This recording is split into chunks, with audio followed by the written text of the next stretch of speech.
Hello everyone, IK information and knowledge YouTube চ্যানেলে তোমাদের প্রত্যেককে স্বাগত জানাই।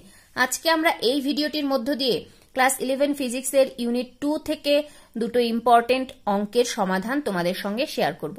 তোমরা এখানে লেখা দেখতে পাচ্ছ গাণিতিক সমস্যা 1 and 2। তো প্রথম যেই সমস্যাটি রয়েছে সেটি আমি পড়ছি। বলেছে একটি পাথরকে 19.6 মিটার উচ্চতা থেকে ফেলা হলো। শেষ মিটার পাথরটি অতিক্রম করতে পাথরটির কত সময় লাগবে? শেষ মিটার এখানে পাথরটি নয়, এটা হচ্ছে পথটি। শেষ মিটার পথটি অতিক্রম করতে পাথরটির কত সময় লাগবে? এটি ক্লাস 11 এর ফাইনাল পরীক্ষা 2006-এ এসেছিল। যদিও সমাধানটা তোমাদের বইয়ে করে দেওয়া রয়েছে, তবুও আমার মনে হলো যদি ব্যাখ্যা সহ তোমাদের সামনে উপস্থাপন করা হয় বা এক্সপ্লেইন করা হয় তোমাদেরকে, তাহলে তোমাদের বুঝতে বেশি সুবিধে হবে। তাহলে দেখে নাও 1 নম্বর সমস্যার সমাধান ব্যাখ্যা সহ। দেখো, প্রথম প্রশ্নটার ক্ষেত্রে প্রাথমিক গতিবেগটা কি হবে? প্রাথমিক গতিবেগ আমরা সাধারণত ইউ দিয়ে লিখি। প্রাথমিক গতিবেগ সেটা 0 হবে। প্রাথমিক গতিবেগ সমান সমান 0। কেন 0 হবে? বলেছে একটি পাথরকে 19.6 মিটার উঁচু থেকে ফেলা হলো। মনে করি এই যে উচ্চতাটা, এই উচ্চতাটা হচ্ছে 19.6 মিটার। একটা পাথরকে এখান থেকে ফেলা হবে। তো যখন ফেলা হচ্ছে পাথরটি, তখন কি পাথরটা স্থির রয়েছে? যেহেতু স্থির রয়েছে, তাই জন্য ওর প্রথমে কোনো গতিবেগ ছিল না, তাই প্রাথমিক গতিবেগ 0 হয়ে গেল। এবার আমরা কি জানি?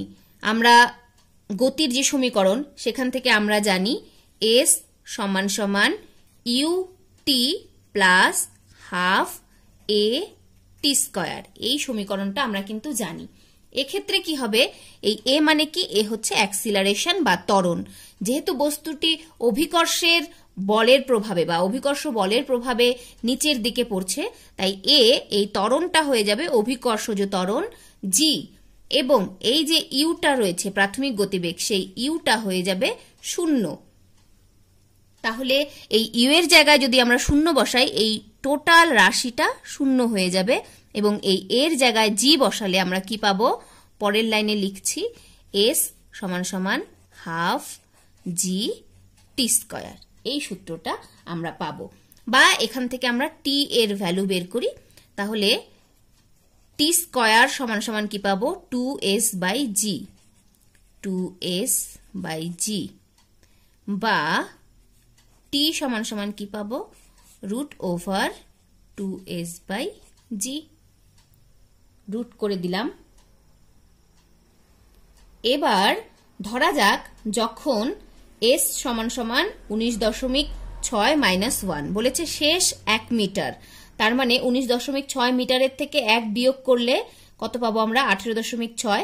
তো 18.6 মিটার এর পরের যে, মনে করো, আচ্ছা এখানে বলছি, মনে করো এই পর্যন্ত হলো 18.6, তাহলে এই বাকিটুকু হলো 1 মিটার। তাহলে এই টোটালটা এতটুকু তো 18.6 আর নিচের হচ্ছে 1, তাহলে 18.6 যোগ 1 মিটার মানে কি? 19.6। এই টোটাল 19.6 মিটার। বলেছে শেষ 1 মিটার যেতে। তো এই 1 মিটার যেতে কত সময় লাগবে সেটা আমাদের নির্ণয় করতে হবে।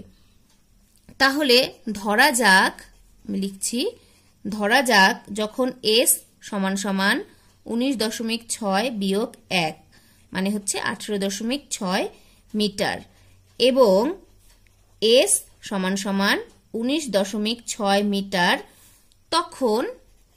তখন টাইমটা কি হবে? প্রথমে টাইমটা টি সমান সমান ধরি t1, এবং দ্বিতীয় টাইম টি সমান সমান t2।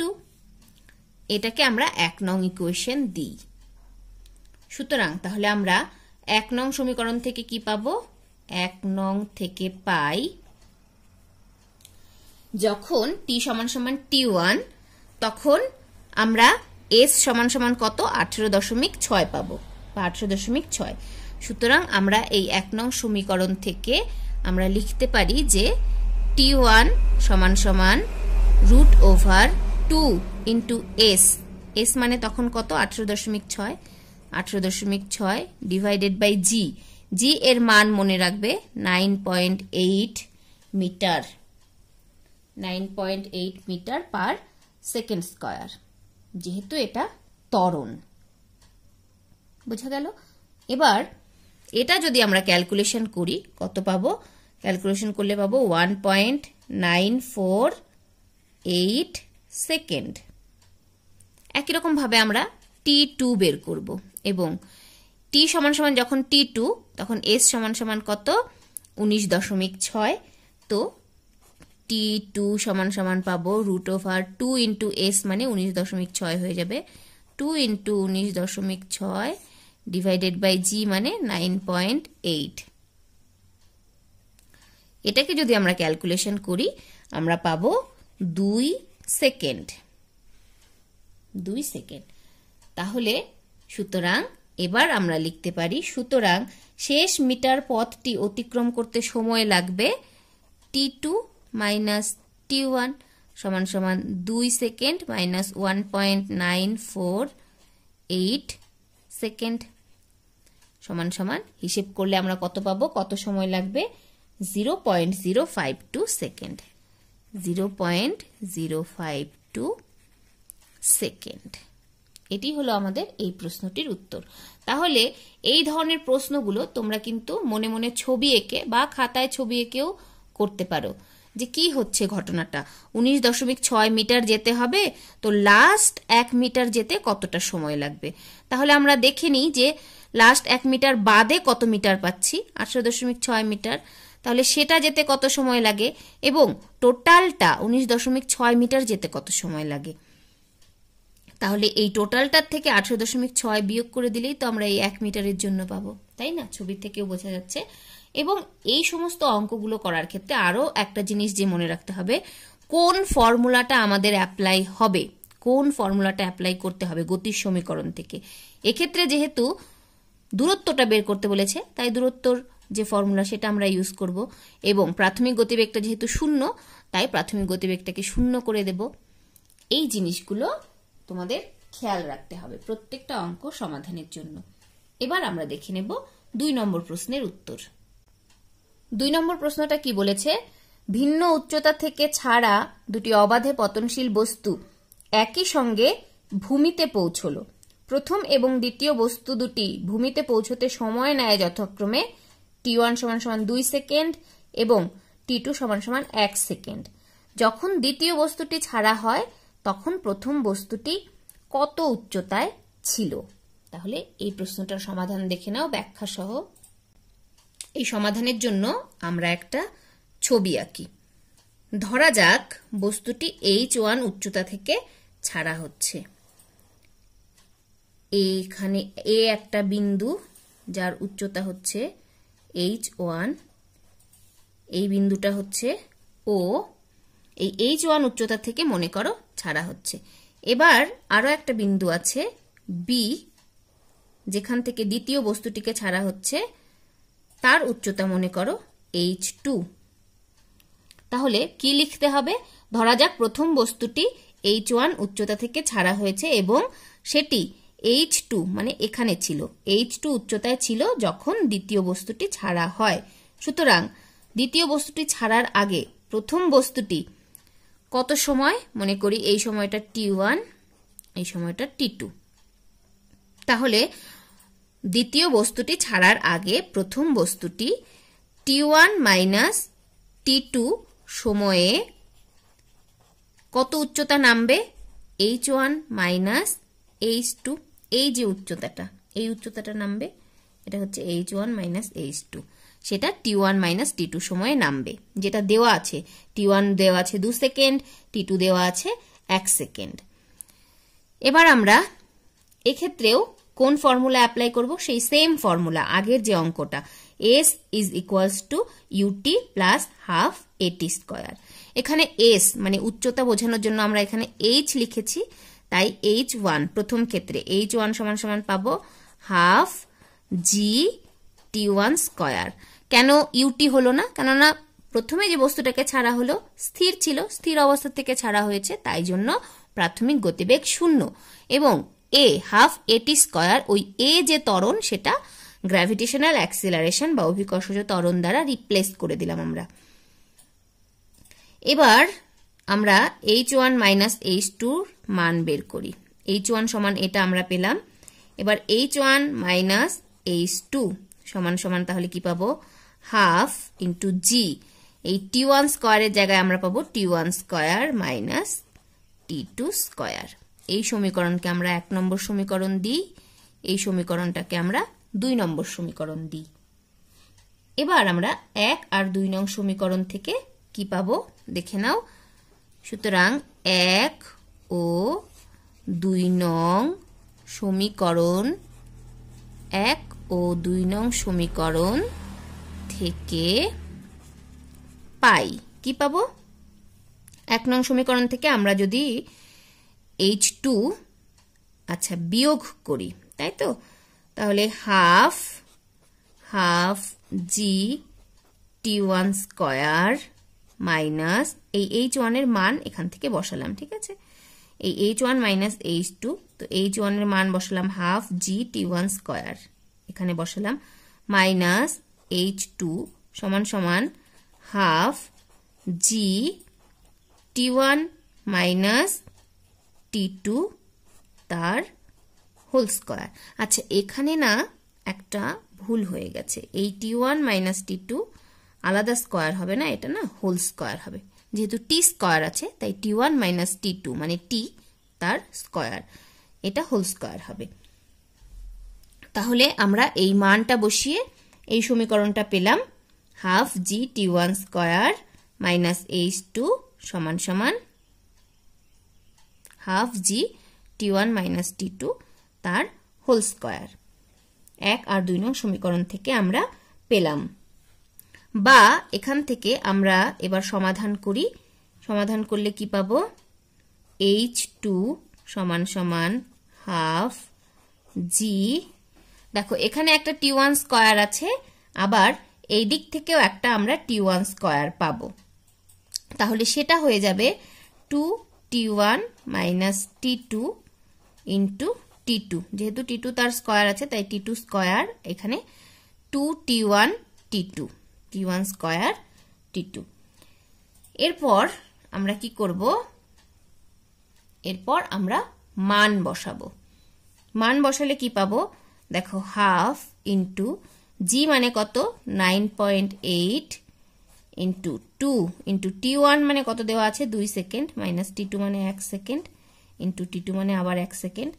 এটাকে আমরা সমাধান যদি করি তাহলে পাবো 14.7 মিটার, অর্থাৎ h2 এই যে উচ্চতা সেটা কত পেলাম 14.7 মিটার। তার মানে যখন দ্বিতীয় বস্তুটি ছাড়া হয় তখন প্রথম বস্তুটি 14.7 মিটার উচ্চতায় ছিল।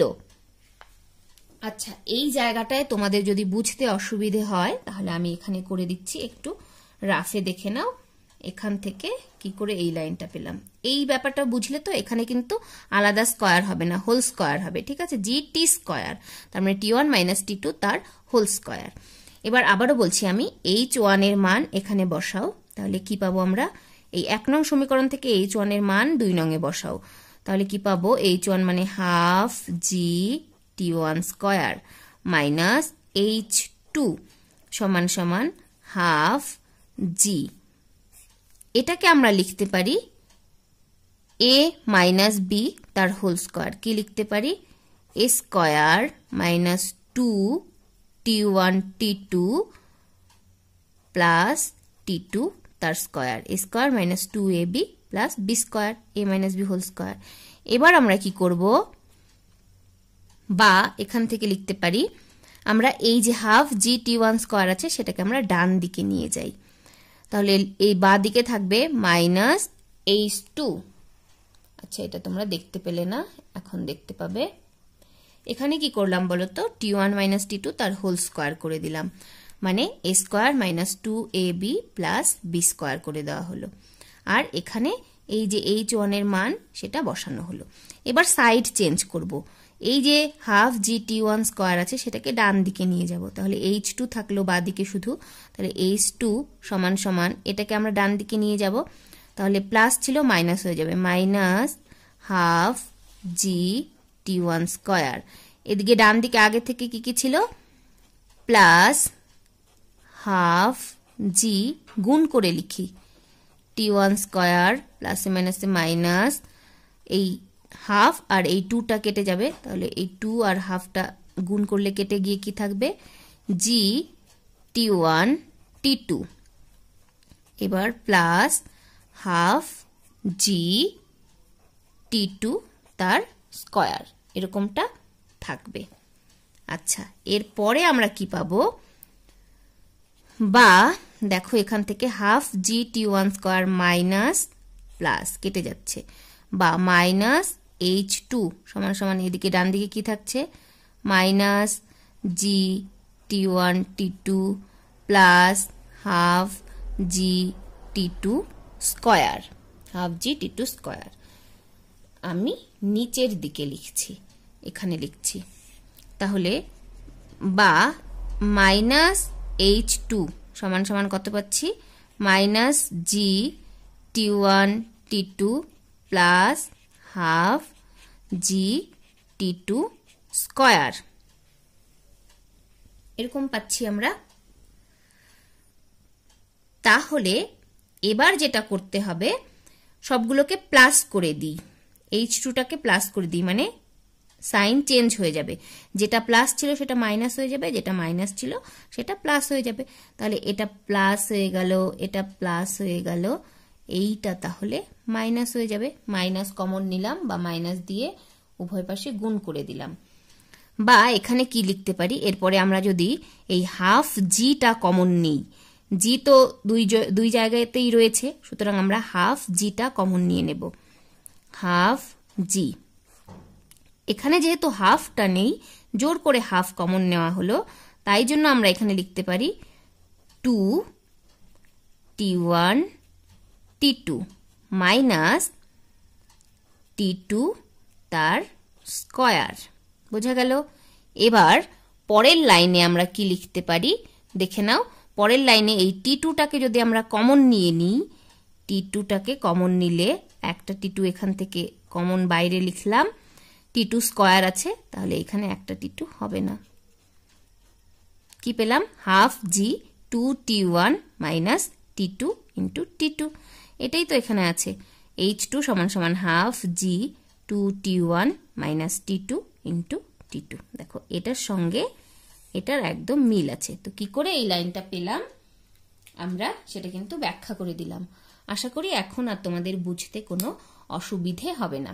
তো এই ধরনের ম্যাথের ভিডিও কিন্তু তোমরা আমাদের চ্যানেলে কিছুদিন পর পর পেয়ে যাবে, সুতরাং তোমরা সবাই সঙ্গে থেকো, এবং চ্যানেলটি যদি এখনো সাবস্ক্রাইব না করে থাকো, ফ্রিতে অবশ্যই সাবস্ক্রাইব করে দিও, তোমাদের বন্ধু বান্ধবীদের সঙ্গে শেয়ার করে দিও।